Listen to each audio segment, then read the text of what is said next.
વૈષ્ણવો ઠાકોરજીની સેવા કરતા હોય છે, એમ કહેતા હોય છે કે મુક્તિ તો ભક્તિની દાસી છે. અને એટલે દયારામભાઈએ પણ પોતાના પદમાં કહ્યું કે મુક્તિ માર્ગીને આપજો જ્ઞાન રે, એ ભોગીને નવ ભાવે રે, રીજે રાબડી થકી ગરીબ લોક રે. હે એટલે આજે કેવું છે કે અમે તો કોણ છીએ? રાજના ખાસા ખવાસ, મુક્તિ મન ન આવે રે. પણ આનો અર્થ લોકોએ ખોટો લઈ લીધો. આ વાત પણ આપણે થોડી સમજવી પડશે કે અમે તો રાજના ખાસા ખવાસ. રાજ એટલે કોઈ રાજ નામનો માણસ નથી. રાજ એટલે આ વિશ્વનો જે રાજા છે, આખા જગતનો જે રાજા છે, એ અમારો રાજ એટલે અમારો કનૈયો, અમારો કૃષ્ણ. અને એના ખાસા ખવાસ. અચ્છા, કેવા ખવાસ? અને ખવાસ એટલે શું? આપણે ત્યાં બે પ્રકારના સેવકો હોય, એક ખવાસ અને એક ભીતરિયા, પછી એક જલગરિયા હોય, પછી એક મુખિયા હોય. તો આ બધા વિષયોમાં જે ખવાસ શબ્દ છે ને, એ કોના માટે વપરાય છે? ખવાસ એટલે જે ખાસ અંતરંગ સેવાઓ, સર્વ સેવા જેને કરવાની હોય. ખવાસ જલગરિયો એટલે ખાલી જેનું નામ જ જલગરિયો, એટલે જલ ભરીને લાવે ને જળની સેવા કરે, નામ જલગરિયો. ભીતરિયો એટલે ભીતરમાં રસોઈની સેવા કરે, નામ ભીતરિયો. દૂધગરિયો એટલે ખાલી દૂધની સામગ્રી કરે, એટલે પેંડા બનાવે ને દૂધ ગરમ કરે. બાલભોગીઓ એટલે ખાલી બાલભોગની મઠડી ઇત્યાદિ જ બનાવે. અને મુખિયા એટલે મુખિયા એક જ કામ કરે કે ઠાકોરજીની આરતી ઉતારે, શૃંગાર કરે. પણ જે ખવાસ શબ્દ છે ને, એ કોના માટે વપરાય? એને જળ પણ ભરવું પડે, એને દૂધે કરવું પડે. એને ખવાસ એટલે જેને બધી ખાસમ ખાસ બધી જ સેવાઓ એને આપવામાં આવે, એનું નામ ખવાસ. એટલે એને જે સોંપવામાં આવે એને કરવાનું, અને ન પણ સોંપવામાં આવે. પ્રિયજનો ધ્યાનથી સાંભળજો, ખવાસનો અર્થ જ આ કે બધી જ ખાસ ખાસ સેવાઓ જેનાથી પ્રભુને સુખ થાય છે, કે જેનાથી પ્રભુની આવશ્યકતાઓ પૂર્ણ થાય છે. હવે એ જ વસ્તુ આપણે ગુરુની સાથે લગાવીએ. કેમ કે આપણને કદાચ પ્રભુ સાથે ખવાસ જોયો ના હોય, પણ ગુરુજી સાથે તમે ખવાસ જોયો હોય.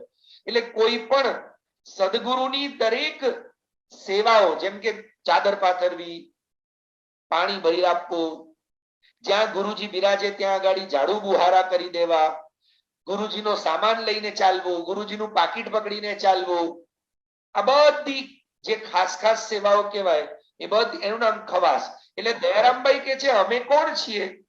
તો કે અમે રાજના ખાસા ખવાસ. પાછું ખવાસ તો ખરા, ખાસા. ખાસા એટલે અંદરની અંદર એમ. એક ખાસા એટલે ખાસમ ખાસ, સમજ્યા? ખવાસ તો ખરા, પાછા ખાસમ ખાસ. અમે કૃષ્ણના કેવા સેવકો?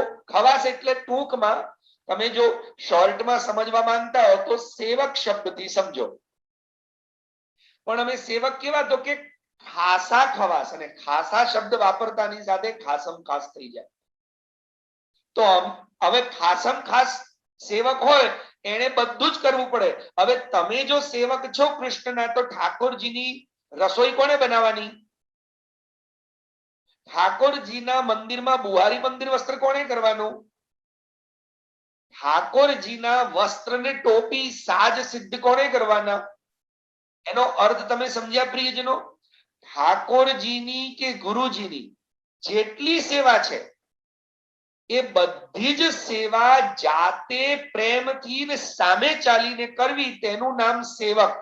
સેવકનો મતલબ એવો નથી આપણે આજને દિવસે એવું સમજ્યા થોડા પૈસા ભેટ ધરી દીધા, ગુરુજીને એકાદું કપડું ભેટ ધરી દીધું, થોડા ફ્રૂટ ભેટ ધરી દીધા, હાથ જોડી દીધા એટલે મેં સેવક, કાં તો ગુરુજી કે એટલું એકાદું કામ કરી દીધું. ના, ગુરુજીને પોતે વધારે વિચારવું ના પડે, એમને સ્ટ્રેસ ના થાય, એમને આરામ મળે, એના માટે જેટલું કરવું પડે બધું અમે કરી લઈએ, કે એમને એ વિષયની ચિંતા કે વિચાર રહે નહીં. એનું નામ સેવક. હવે આપણે આવા સેવક બન્યા ખરા? વિચાર કરજો પ્રિયજનો, શું આપણે આવા સેવક બન્યા ખરા? અને એટલે જ આપણને અહીંયા એમ કે છે કે આપણે ખાસા ખવાસ બોલીએ તો છીએ પણ રાજના ખાસા ખવાસ બન્યા ક્યાં? તો અત્યારે ભક્તિ દેવી, હવે પ્રિયજનો ધ્યાનથી સાંભળજો, હવે દયારામભાઈ કે જે આવા ખાસા ખવાસ હોય ને એને મુક્તિ મન ન આવે. હવે અમુક વૈષ્ણવો કે અમારે મુક્તિ નથી જોઈતી. અલ્યા તને કોઈ આપવાય નથી આવ્યું ભાઈ, તને કોઈ વેચવા થોડી આવ્યું છે 100 ગ્રામ મુક્તિ તું લઈ જા, 200 ગ્રામ તું લઈ જા. તો કે ના ના મારે મુક્તિ નથી. અરે મુક્તિ તને કોઈ આપતું જ નથી ભઈલા. અહીંયા દયારામભાઈ કે છે મુક્તિ મન ન આવે. ન આવે એટલે જે રાજનો ખાસા ખવાસ એટલે જે ખાસ સેવક હોય એને ક્યારે પણ મુક્તિ મેળવવી છે કે મને મુક્તિ જોઈએ છે આવો વિચાર એને આવતો નથી. બલકી કોઈ મોક્ષ આપવાની વાત કરવાની પણ વાત કરે ને કે હું તમને મુક્તિ પ્રદાન કરું, તો કે રાખો તમારી પાસે. અને આ જ વાત શ્રીમદ ભાગવતજીના આગળ 5મ સ્કંદમાં કહેવામાં આવી છે કે દીયમાનમ ન ગૃહ્ણંતિ વિના મત સેવનમ જના. ઉદ્ધવજીને એકાદશ સ્કંદમાં પણ ભગવાન શ્રી કૃષ્ણ ઉદ્ધવ ગીતામાં પણ કહે છે કે હું આપવા માંગુ ને દીયમાનમ ન ગૃહ્ણંતિ. સાચો સેવક કોને કહેવાય? ભગવાન સાક્ષાત પ્રગટ થઈને એમ કે લે એલા મુક્તિ તને કશું જ કરવું નહીં પડે, સિદ્ધિ મુક્તિ. તો કે ના બાપા મુક્તિ નથી જોઈતી, વિના મત સેવનમ, મન તો તમારી સેવા જોઈએ છે. અને એટલે જ તો અમારા પરમાનંદદાસજી પણ પોતાના કીર્તન સાહિત્યમાં એમ કે હો માગો ગોપી જન વલ્લભ માનુષ જન્મ और हरि सेवा. हो मागो गोपी जन वल्लभ मानुष जन्म और हरि सेवा. પરમાનંદાસજી કહે છે કે મને મનુષ્ય જન્મ જોઈએ છે અને મનુષ્ય જન્મની સાથે સાથે શું જોઈએ છે તો કે હરિ સેવા. ખાલી મનુષ્ય જન્મ નથી જોઈતો, એમ ખાલી ખાલી જીવવું ને છોકરા પેદા કરવા ને લગ્ન કરવા ને કમાવું ને ખાઈને પછી મરી જવું, આવા માણસ બનવું કે ऐसे इंसान किसी काम के नहीं कि 24 घंटे ये मेरा घर ठीक रहना चाहिए, मेरे रिश्तेदार ठीक रहने चाहिए, मेरे बाल बच्चे ठीक रहने चाहिए. અલા તો આપણામાં ને પશુઓમાં ક્યાં અંતર રહ્યું? જેને 24 કલાક સંસારનો જ વિચાર મનમાં આવે છે. આપણે દયારામભાઈની આ વાત સમજ્યા જ નથી. એટલા માટે વૈષ્ણવ ક્યારે એમ નથી કહેતો કે મારે મુક્તિ નથી જોઈતી, પણ દયારામભાઈ કે છે મુક્તિ મન ન આવે, એના મનમાં મુક્તિનો વિચાર જ નથી આવતો. અને મુક્તિનો વિચાર ન આવવો એટલે કેમ કે એના, હવે બીજી રીતે સમજાવું, એક ઘડામાં ઓલરેડી પાણી છે, એક ઘડામાં ઓલરેડી પાણી છે, હવે ઉપરથી બીજું પાણી નાખો તો અંદર આવે? જગ્યા જ નથી, ઢોળાઈ જાય, અંદર તો ન જ આવે. એટલે કે છે કે આ મન રૂપી અને હૃદય રૂપી ઘડાની અંદર કૃષ્ણ અને કૃષ્ણનો પ્રેમ અને કૃષ્ણનો વિચાર સતત ભરેલો છે. હવે બીજો વિચાર આવે ક્યાંથી? તમારો વિચાર કૃષ્ણ પરથી હટ્યો અને સંસાર મગજમાં આવ્યો. પછી તમે ગમે તેટલા ભગવાનને લાડ લડાવો પણ મગજમાં સંસાર છે. પછી તમે ભગવાનને કહો હું તમને રબડી ખવડાવું, હું તમને ગુલાબજાંબુ ખવડાવું, હું તમને દૂધથી નવડાવું, ભગવાન કે આ બધું નકામું છે, કેમ કે મનમાં તો હું છું નહીં. તો આ બધી નકામી ખાલી ક્રિયા જ બની, સેવા ના બની. સેવા ક્યારે બને પ્રિયજનો? સેવા ત્યારે જ બને કે જ્યારે મનમાં પણ કૃષ્ણ હોય, એનો પ્રેમ હોય અને પ્રેમ સહિત જ્યારે એને લાડ લડાવવામાં આવતો હોય. આપણે તો ખાલી વાતો જ કરવી છે ને વાતોના નામ પર ભગવાનના ભક્ત પણ પોતાની જાતને કેવડાવવું છે. હમ તો બડે ભક્ત हैं क्योंकि हम सुबह से 4 बजे तक सेवा में रहते हैं. ઘણા લોકો ખાલી 3 વાગ્યા સુધી સેવામાં ને, તો 3 વાગી જાય સેવામાં, એટલે હવે તો મોટા પબ 4 વાગ્યા સુધી સેવામાં રહો છો પણ તમે એને સેવા માનો છો.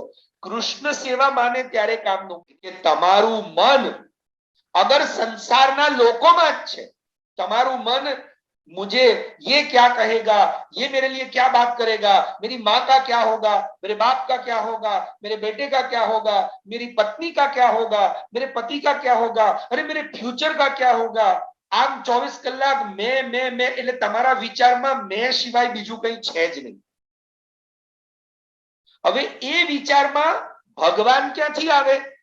એમ અહીંયા કે છે કે રાજના ખાસા ખવાસ મુક્તિ મન ન આવે. કેમ કે ખવાસના મનમાં એક જ વસ્તુ આવે. શું? હવે મને કહો, ખવાસ કે मन में बार बार क्या आएगा? ખવાસના મનમાં શું આવે?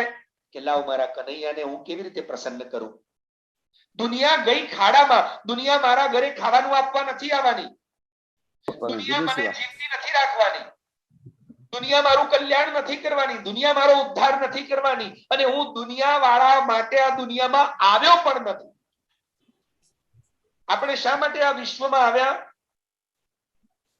તો આપણને આપણા ગ્રંથો બતાવે છે કે ભગવદ રૂપ સેવાર્થમ તત્ સૃષ્ટિ ન અન્યથા ભવેત.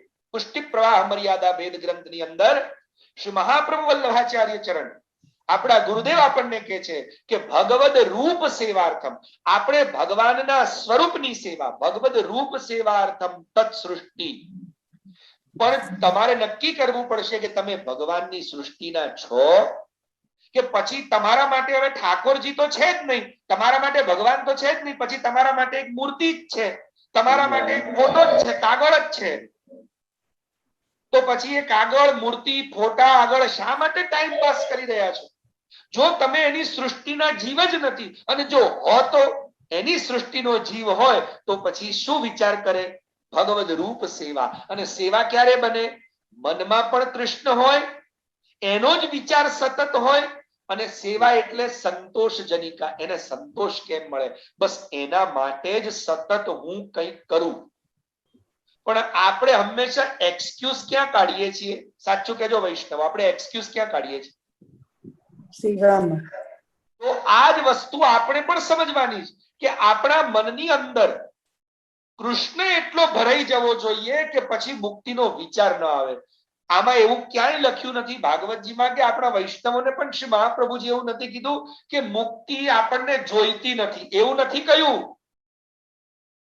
દયારામભાઈ પણ કહે છે કે અમે તો રાજના ખાસા ખવાસ મુક્તિ મન ન આવે રે. અમારા મનમાં મુક્તિ આવતી નથી. કેમ કે મનમાં જગ્યા હોય તો મુક્તિ આવે ને. હવે સાચું કેજો, આજના વૈષ્ણવો કેવા? એક કદાચ તમને કોઈ બીજા વૈષ્ણવે સેવા સોંપી, મારા તો આવા પણ અનુભવો છે. એટલે અમુક તરત આ મને ના પાવે, એ મુझे નહીં પાएगा, मुझे कुछ आता ही नहीं है, ये सेवा तो आप ही करो, બીજાના માથે જ નાખી દેવાની. તો તું સેવક ક્યાંથી બન્યો? કેમ કે ન ફાવે. આપણે વૈષ્ણવ છીએ, ખવાસ છીએ, સેવકને બધું આવડવું જ જોઈએ, ના આવડે તો શીખવું જોઈએ. તો આપણે જો એમના સેવક હોઈએ ને, જો આપણે એમ કહેતા હોઈએ કે અમે કૃષ્ણના સેવક, અમે પ્રભુના સેવક, તો સેવક તરીકે તો એક જ કર્તવ્ય બને કે આપણને ન પણ આવડતું હોય તો શીખીએ, પણ મારા સ્વામીને કષ્ટ ન થાય, મારો સ્વામી ખુશ થાય અને મારા સ્વામીનું કામ હું કરું. કેમ કે મારા સ્વામી ઓલરાઉન્ડર છે અને એ જ શીખવાડશે. શ્રી હરિરાયજી મહાપ્રભુજી શિક્ષાપત્રમાં એક તો કે છે કે તમને કઈ ના આવડે જ વાંધો નહીં, ઠાકોરજી આગળ બેસી જાઓ, ઠાકોરજી જ શીખવાડશે. અને શીખવાડે છે કે નથી શીખવાડતા? બોલો. તમે બેસો તો ખરા એકવાર એની સામે, એ શીખવાડે જ છે. પણ આપણે કોઈ દિવસ એ ભાવથી બેઠા જ નહીં, એ શ્રદ્ધાથી કે મારો કૃષ્ણ મને શીખવાડશે, મારો સદગુરુ ક્યાંય ગયો નથી, એ મારી પાસે જ છે, મને શીખવાડશે. આપણને શ્રદ્ધા કેમ નથી આપણા ગુરુ પર, આપણા ઠાકોરજી પર? અને એટલે અહીંયા કહી રહ્યા છે, જોજો નારદજી 7મો શ્લોક જુઓ. અંગીકૃતમ ત્વયા તદ્વૈ પ્રસન્નો ભૂત હરિસ્તદા મુક્તિમ દાસીમ દદૌ તુભ્યમ જ્ઞાન વૈરાગ્ય કાવિમૌ. ભક્તિ દેવી યાદ કરો, તમને મુક્તિ દાસી રૂપે ક્યારે મળી હતી? એનો મતલબ અહીંયા હું બેઠેલા બધા ભક્તોને કહેવા માંગુ છું. તમે એમ કહો છો ને કે તમે ભક્ત છો, સેવક છો, વૈષ્ણવ છો, બોલો કહો છો? તો અહીંયા નારદજી કહી રહ્યા છે કે મુક્તિ દાસી રૂપે કોને આપી હતી? કે જે જ્ઞાન વૈરાગ્ય યુક્ત ભક્તિ કરવા માંગતા હતા. એટલે નારદજી ભક્તિ દેવીને કહે છે કે તે જ્યારે આવી વાત કરી કે હું ભગવાન તમારા ભક્તોને સાચવીશ, અને સાચવીશ નહીં, એમનું પોષણ કરીશ, એમનું પોષણ કરીશ, અને એ પોષણ કરીશ એટલા માટે અને એમનો અંગીકાર કર્યો અને માટે તને એમ કહેવામાં આવ્યું હતું કે જા હવે ભગવાન પ્રસન્નો ભૂત હરિસ્તદા. યાદ રાખજો, ભક્તિ જ્યારે આપણું પોષણ કરે, આપણા હૃદયમાં ભક્તિ હોય ત્યારે મુક્તિ દાસી રૂપે આવે. પણ આપણા મનમાં આપણા હૃદયમાં સંસાર ભર્યો હોય ત્યારે તમને મુક્તિને પણ તમે લાયક નથી. અને ત્યારે જ મને અત્યારે શ્રી મહાપ્રભુ વલ્લભાચાર્ય ચરણનું તત્વાર્થ દીપ નિબંધ અને એનું શાસ્ત્રાર્થ પ્રકરણનો બીજો શ્લોક યાદ આવી રહ્યો છે. એમાં શ્રી મહાપ્રભુ વલ્લભાચાર્ય ચરણ કહે છે, શું કહે છે ખબર છે? સાત્વિકા ભગવદ ભક્તા યે મુક્તૌ અધિકારિણઃ ભવાંત સંભવા દૈવાત તેષામ અર્થે નિરૂપ્યતે. શ્રી મહાપ્રભુજી કહે છે આટલા લક્ષણ જેનામાં હોય ને એના માટે આ પુષ્ટિ માર્ગ હું કહી રહ્યો છું અને એને જ પુષ્ટિ માર્ગ ફલીભૂત થશે. બાકી બધા આવશે, કંઠી પહેરશે, પ્રસાદ ખાશે અને પાછા એવા હતા એવા ને એવા પાછા આવી પાછા બોલશે હજારો વર્ષોથી વિકુટા પડેલા, પાછા 1001 વર્ષથી વિકુટા પડેલા, પાછા 1002. કેમ કે આમ નામ જન્મોના જન્મો એ ભટકતા જ રહેશે. તો અત્યારથી નક્કી કરી લેજો પ્રિયજનો. શું? તો આ જ વાત શ્રી મહાપ્રભુજી કહી, સાત્વિકા ભગવદ ભક્તા. પહેલું લક્ષણ વૈષ્ણવ કેવો હોવો જોઈએ? સાત્વિકા. એટલે શ્રી મહાપ્રભુજી એમ કે છે કે હું આ જ્ઞાન કોના માટે આપી રહ્યો છું? તેષામ અર્થે નિરૂપ્યતે. હું તેમના માટે નિરૂપિત કરી રહ્યો છું. દરેકના માટે આ વાત નથી કહેવાઈ રહી, પણ જેમની અંદર આ લક્ષણ છે ને એમના માટે આ વાત કહેવાઈ રહી છે. સાત્વિકા. અને સાત્વિક એટલે દમલાજીની વિનંતીથી શ્રી મહાપ્રભુજી પ્રસન્ન થઈને પોતાના જ ગ્રંથ પર પ્રકાશ નામની ટીકા લખી. એમાં લખે છે શ્રી મહાપ્રભુજી પોતે જ કે સાત્વિક કોને કહેવાય? સાત્વિકા એટલે સ્વભાવ પ્રકૃતિ અપેક્ષયા યે અધિકમ કુર્વંતિ તે સાત્વિકા. પોતાના સ્વભાવ અને પોતાની પ્રકૃતિથી. એટલે कुछ लोग कहते हैं ना क्या करे गुरुजी, ये हमारा स्वभाव ही नहीं है, हमको ये आता ही नहीं, हमको समझ ही नहीं आता है, और हमारी प्रकृति थोड़ी जूदी, हम क्या करें, ये काम हम नहीं कर सकते, ये सेवा हमको नहीं पाएगी. આવું બોલે ને એના માટે ભક્તિ માર્ગ છે જ નહીં ને, એને આ ભક્તિ માર્ગમાં આવવાની જરૂર પણ નથી. મને આ આવડે, મને આ ન આવડે, આ બધી જ્યાં સુધી મારી ચોઈસ નો વિચાર છે ને ત્યાં સુધી આપણે આપણી જાતનું સમર્પણ થયું નથી. પોતાની કેપેસિટી, પોતાની સમજ પ્રકૃતિ કરતા અધિક જે કરતો હોય એનું નામ સાત્વિક. એટલે એ જ વૈષ્ણવનું પહેલું લક્ષણ. પછી બીજા નંબરમાં કયું? ભગવત ભક્તા. એટલે પુરુષોત્તમના ભક્ત હોય, દેવી દેવતા મંત્ર ઇત્યાદિના ભક્તો નહીં. પછી કે છે સાત્વિકા ભગવત ભક્તા ને ત્રીજા લક્ષણમાં કયું? હવે જોજો, યે મુક્તૌ અધિકારિણઃ. તત્વાર્થ દીપ નિબંધ શાસ્ત્રાર્થ પ્રકરણનો બીજો શ્લોક શું કહે છે? યે મુક્તૌ અધિકારિણઃ. ત્રીજું લક્ષણ બતાવ્યું વૈષ્ણવનું, જે મુક્તિનો અધિકારી બની ચૂક્યો હોય. તમે મુક્તિના અધિકારી બની ગયા? તમે મુક્તિના અધિકારી બની ગયા હો, તમારી સામે મુક્તિ આવીને ઊભી હોય કે મને લઈ લો, અને તમે એમ કહો ના મારે હવે મુક્તિ નથી જોઈતી, તો તમારી ના પાડવાની કોઈ વેલ્યુ છે? તમને કોઈ ભૂતો ભાઈ મુક્તિ આપવા આવ્યો નથી, તમે મુક્તિના અધિકારી બન્યા નથી, એ લેવલ સુધી પહોંચ્યા નથી, અને કે અમારે મુક્તિ નથી જોઈતી. અલ્યા પણ ના પાડવાની તારી કોઈ સત્તા જ નથી અને એની કોઈ વેલ્યુ એ નથી. એટલે અહીંયા કે છે, અને પાછું જુઓ હવે શું કે છે 10મા શ્લોકમાં, કલૌ મુક્તિ ક્ષયમ પ્રાપ્તા. કળિયુગમાં મુક્તિ તો ઓલરેડી ક્ષય પામી ચૂકી છે. એટલે કળિયુગમાં મુક્તિ આમ પણ જનરલી બધાને મળતી નથી. એનો મતલબ શું થયો પ્રિયજનો? ખબર પડે તમને? મુક્તિ પ્રાપ્ત કરવી અત્યંત અઘરી છે. સૌથી અઘરી કોઈ વસ્તુ હોય તો એ મોક્ષ પ્રાપ્ત કરવો. અને એટલે દરેક વ્યક્તિ મોક્ષ પ્રાપ્તિની કામનામાં જ પડેલો છે. અને એ મોક્ષ, એ મુક્તિ પણ ભક્તિની દાસી. તો ભક્તિ કેટલી અઘરી કહેવાય, વિચાર તો કરો. જો મુક્તિ આટલી અઘરી હોય તો એ મુક્તિને પ્રાપ્ત કરવા માટે કેટલાય પ્રયત્નો કરવા પડતા હોય. ને મુક્તિ જેની દાસી હોય એ ભક્તિ કેવી અઘરી. અને છતાંય આપણે કે અમને તો ભક્તિ છે, લો તમને એટલા સરળમાં મળી ગઈ અને તમે કરવાય લાગી ગયા અને તમે તમારી જાતને ભક્ત માનવાય લાગી ગયા. ધન્ય છો ને તમે. જ્યાં સુધી આપણે ભગવદ ભક્તિના જ્ઞાન વૈરાગ્ય સહિત અધિકારી બનતા નથી ત્યાં સુધી યાદ રાખજો મુક્તિ પણ નથી મળવાની અને ભગવાનની પ્રસન્નતા પણ નથી થવાની. એટલે મનમાં કંઈક જાત જાતનું જુદું ચાલતું હોય અને શરીરથી માત્ર ક્રિયા કરતા હશો તો યાદ રાખજો આ ક્રિયા ક્યારે પણ ભક્તિ કે સેવા બનવાની નથી. અને ભગવાન ભક્તિથી ટેવાયેલા છે, ભગવાન ભક્તિથી પ્રસન્ન થાય છે, ક્રિયાઓથી પ્રસન્ન થતા નથી. આપ સિર્ફ बेकार की एकाध क्रिया कर, मैंने आपकी ये तो क्रिया कर दी गुरुजी, मैंने आपका इतना, गुरु પણ છે ને એ આપના એકાદ કામથી પ્રસન્ન થતા નથી, સેવાથી પ્રસન્ન થાય છે. યાદ રાખજો. અને સેવાનો મતલબ ખાલી ગુરુના ચરણ દબાઈ દીધા કે ગુરુને પૈસા મોકલી દીધા હે એ નહીં, પણ ગુરુને જેનાથી સંતોષ મળે, ગુરુને જેનાથી આનંદ થાય એવી તમારા દ્વારા કરેલી પ્રેમની ક્રિયા, એટલે મનમાં ગુરુનો વિચાર કરીને કરેલી ક્રિયાને જ સેવા કહેવાય.